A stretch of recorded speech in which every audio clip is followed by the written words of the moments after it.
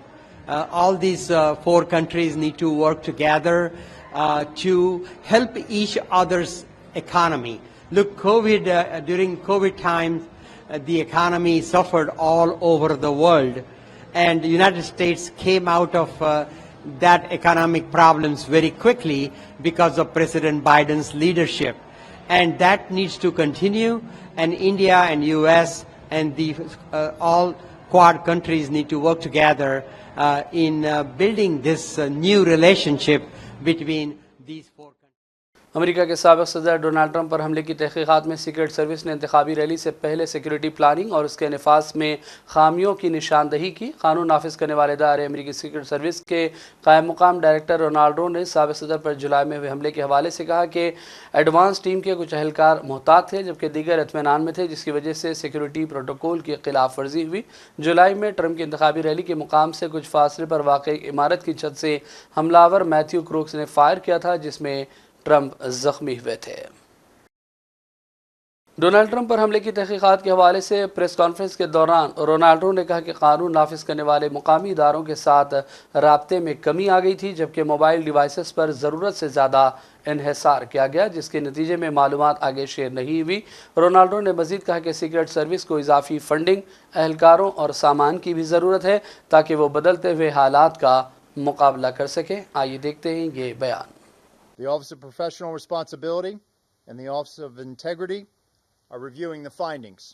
And as a result of these failures, what has become clear to me is we need a shift in paradigm in how we conduct our protective operations. As was demonstrated on Sunday in West Palm Beach, the threat level is evolving and requires this paradigm shift. But here are some of the findings from this mission assurance review. With respect to command and control of the site in Butler, Pennsylvania, the Secret Service has the main responsibility of building the site plan. We cannot abdicate or defer our responsibilities to others. Advanced team personnel have an obligation to ensure that each site meets the protective requirements and principles of Secret Service methodologies. The Secret Service did not give clear guidance or direction to our local law enforcement partners. There were communication deficiencies between law enforcement personnel at the site. For example, the Secret Service did not co-locate its security room with local law enforcement. There was an over-reliance on mobile devices, resulting in information being siloed. For example, at approximately 18:10 local time, Secret Service informed personnel that local police were addressing an issue at the 3 o'clock of the outer perimeter. At approximately 18:10 local time, via phone call, the Secret Service security room calls the counter-sniper response agent reporting an individual on the roof of the AGR building. That vital piece of information... اور اب آخر میں head lines پر ڈالیں گے ایک اور نظر. غزہ پٹی کے شمالی اور وسطی علاقوں پر اسرائیلی فوج کے ٹینکوں اور جنگی طیاروں سے حملے. 24 گھنٹوں میں 44 فلسطینی شہری شہید، دیگر کئی زخمی. غزہ پٹی میں جنگ بندی کی جائے، بچوں کو نشانہ بنانے اور پولیو کو ختم کرنے کے لیے غزہ میں انسانی امداد کی ترسیل کو ممکن بنایا جائے. اقوام متحدہ کی بچوں کے ادارے یونیسیف کے ڈپٹی ڈائریکٹر ٹیٹ شیوان کی اپیل. بے ضرر ڈیوائسز کا غلط استعمال، انسانی حقوق کے عالمی قوانین کی کھلی خلاف ورزی. لبنان میں پیجر دھماکوں پر اقوام متحدہ کی سلامتی کونسل کا رد عمل. اسرائیل کا غزہ میں قتل عام اور جموں کشمیر میں انسانی حقوق کی خلاف ورزیاں عالمی امن و سلامتی کے لیے خطرہ. عالمی یوم امن کے موقع پر پاکستانی صدر آصف علی زرداری کا بیان. اور وزیر اعظم مودی کوائڈ سمٹ میں شرکت اور اقوام متحدہ کی جنرل اسمبلی میں خطاب کے لیے امریکہ روانہ. 3 روزہ دورے کے دوران اہم قائدین اور ہندوستانی کمیونٹی سے بھی ہوگی ملاقاتیں. عالمی خبرنامے کا سلسلہ فی الحال یہیں ختم کرتے ہیں. محمد فرزان احمد کو پوری ٹیم کے ساتھ اجازت دیں. دیکھتے رہیے سیاست ٹی وی. اللہ حافظ.